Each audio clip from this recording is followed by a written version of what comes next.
हे दोस्तों, कैसे हैं आप सब। उम्मीद करता हूँ भाई आप सब अच्छे होंगे, बढ़िया होंगे। दोस्तों, अल्लाह एक, काबा एक और मक्का से लेकर इस्लाम धर्म भी एक। अपने मजहब और इस्लाम के लिए कुर्बान होने को हमेशा तैयार मुसलमानों के भाईचारे की कस्में आखिर कौन नहीं खाता। लेकिन एकता का प्रतीक माने जाने वाली ये कौम दो शाखाओं में कब बट गई, किसी को भनक भी नहीं लगी। सब जानते हैं कि इस्लाम धर्म की दो शाखाएं हैं, शिया और सुन्नी। शिया और सुन्नी भले ही इस्लाम को मानते हैं दोस्तों, लेकिन इनके विचारों में जमीन और आसमान का फर्क है। सिर्फ विचार ही नहीं बल्कि बहुत सारे तौर तरीके, हज, त्योहार, यहाँ तक कि नमाज पढ़ने का तरीका भी एक दूसरे से अलग है। जैसे कि एक नमाज के दौरान जमीन पर सर रखना हराम मानते हैं और पत्थर पर सर रख के नमाज पढ़ते हैं, तो वहीं दूसरी ओर जमीन पर ही सर रखकर अपनी नमाज को अदा करते हैं। एक गुट दिन में 5 बार नमाज पढ़ता है तो दूसरा दिन में 3 बार। इसके अलावा शिया और सुन्नी के बीच में कई सारे डिफरेंसेस हैं, जिसके बारे में आज हम इस वीडियो में बात करेंगे। साथ ही आपको ये बताएंगे आखिर इस विवाद की शुरुआत असल में हुई कहां से। दोस्तों, इस्लाम धर्म विश्व में दूसरा सबसे बड़ा माने जाने वाला धर्म है। विश्व में करीबन 1.8 अरब लोग इस धर्म का पालन करते हैं। कुरान पूजने और इसकी आयत करने वालों का ये भी मानना है कि अल्लाह एक ही है। फिर आखिर ऐसी क्या वजह रही कि मुसलमानों को दो गुटों में बंटना पड़ा। विवादों की बात करें तो दरअसल इसकी शुरुआत पैगंबर मोहम्मद की मौत के बाद शुरू हुई थी। पैगंबर मोहम्मद की मौत के बाद इन दोनों समुदायों ने अपने अपने रास्ते अलग कर लिए और इनका शुरुआती विवाद इस बात को लेकर था कि अब कौन मुसलमानों का नेतृत्व करेगा। मुसलमानों का नेतृत्व एक बड़ी जिम्मेदारी थी, जिस वजह से दोनों ही समुदाय के लोग चाहते थे कि पैगंबर मोहम्मद की जगह कोई ऐसा हो जिसमें पूरी कौम को संभालने की ताकत हो। सुन्नियों ने अबू बकर, उमर, उस्मान और फिर अली को अपना खलीफा मान लिया, जबकि शिया मुसलमान ने खिलाफत को मानने से इनकार कर दिया। चलिए अब जरा इतिहास के पन्नों को थोड़ा और पलटते हैं। दरअसल इस्लाम धर्म की उत्पत्ति 7वीं सदी में हुई थी। तब पूरा इस्लाम मोहम्मद पैगंबर की मौत का शोक मना रहा था।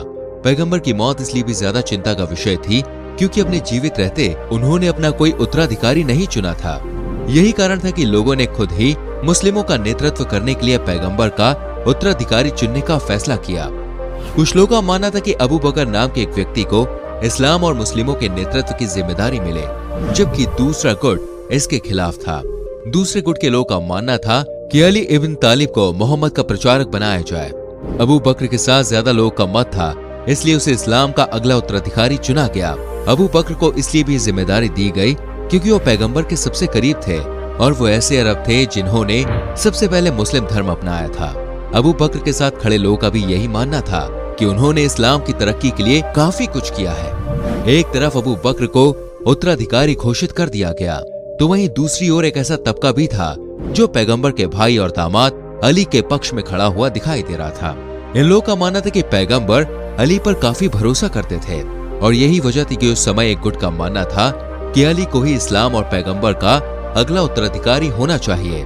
यहीं से एक ऐसा विवाद शुरू हो गया जो आज तक शांत नहीं हुआ। सदियों से एक साथ रहने के बावजूद और दोनों की ज्यादातर धार्मिक आस्थाएं होने के बाद भी ईरान से लेकर सऊदी अरब, लेबनान से सीरिया और इराक से पाकिस्तान तक इतने संघर्ष हैं कि दोनों समुदायों में तनाव सामने आता रहता है। अबू बकर और उनके 2 उत्तराधिकारियों की हत्या के बाद आखिर में अली को मोहम्मद का स्थान मिला। इसके बाद अली की भी हत्या कर दी गई। अली की हत्या के बाद इस विवाद ने बड़ा रूप ले लिया। ये विवाद इतना ज्यादा बढ़ गया कि एक इस्लाम को मानने वाले ये दोनों समुदाय अलग अलग विचारों के साथ इस्लाम को मानने लगे। यहाँ तक नमाज अदा भी इन दोनों ने अलग अलग तरीके से करनी शुरू कर दी। चलिए अब इन दोनों समुदायों में क्यों तौर तरीके बदले, इसके बारे में आपको बताते हैं। दोस्तों, सबसे पहले बात करते हैं नमाज पढ़ने के तरीके की। दिन में 5 बार नमाज पढ़ना इस्लाम के 5 स्तंभों में से एक है। इसका पालन तो दोनों ही समुदाय करते हैं, लेकिन इसमें से एक का तरीका अलग है। सुन्नी मुसलमान दिन में 5 बार अलग अलग समय पर नमाज पढ़ते हैं, जबकि शिया एक बार में 1-2 नमाज को साथ जोड़कर दिन में 3 बार नमाज अदा करते हैं। शिया सुबह की नमाज अलग पढ़ते हैं। दोपहर और तीसरे पहर की नमाज एक साथ दोपहर में 1 बजे पढ़ते हैं। साल भर में जो नमाज पढ़ने का टाइम है ये थोड़ा सा ऊपर नीचे होता रहता है। इसके साथ ही शाम और रात की नमाज एक साथ शाम में पढ़ी जाती है।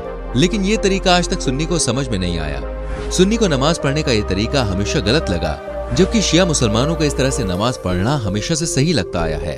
इस समुदाय का कहना है कि जैसे दोपहर के फौरन बाद तीसरे पहर का टाइम शुरू हो जाता है, वैसे ही शाम और रात का, इसलिए एक साथ नमाज पढ़ी जा सकती है।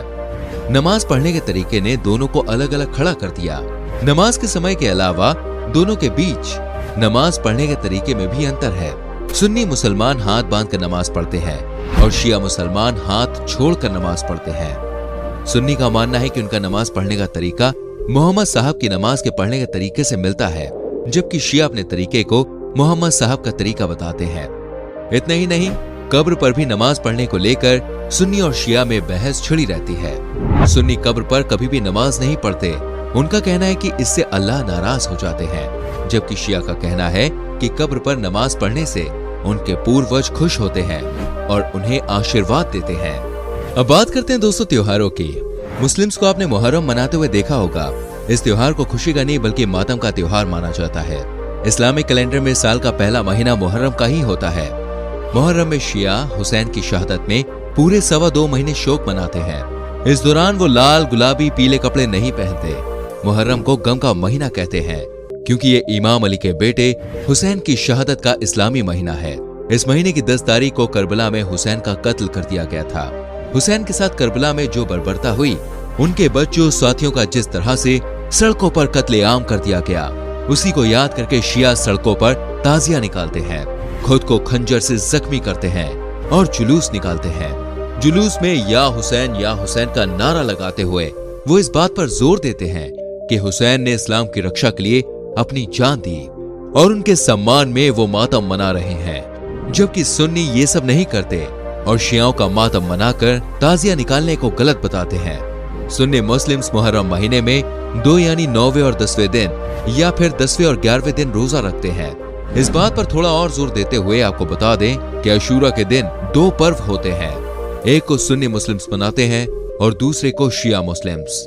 शिया मुस्लिम्स हुसैन की शहादत की याद में अशूरा के दिन मातम मनाते हैं, वहीं सुन्नी मुस्लिम्स सिर्फ रोजा रखते हैं। चलिए अब मुहर्रम से थोड़ा हट के दोस्तों दोनों के बीच पैदा हुई गलतफहमी पर आते हैं।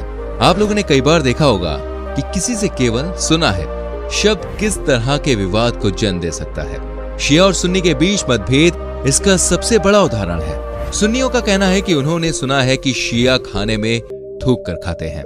हालांकि आज तक ऐसा किसी ने देखा नहीं है, बस सुना है, और इसी सुना है वाले तर्क पर यह गलतफहमी चली आ रही है।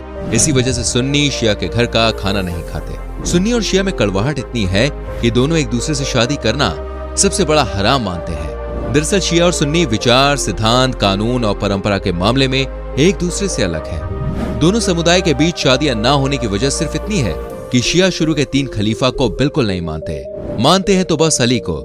सुन्नी भी अली को मानते हैं, लेकिन मुहर्रम में सुन्नी मातम नहीं करते। यानी कि वजह सिर्फ इतनी सी है कि अगर दोनों गुटों के बीच शादी हुई तो एक दूसरे की परंपराओं को निभा नहीं पाएंगे और आगे चलकर शादीशुदा जिंदगी में परेशान रहेंगे। दोस्तों, इस्लाम में एक शब्द होता है तकैया। तकैया उसी स्थिति को कहते हैं जब धर्म के कारण जान पर बनाए और आपको अपना मजहब छिपाना पड़े। यानी कि सोच लीजिए, आपको कभी बंदूक के नोक पर धर्म बदलने के लिए कहा जाए तो आप बिना सोचे समझे धर्म बदल लेंगे, हालांकि आपके दिल में इस्लाम ही रहेगा।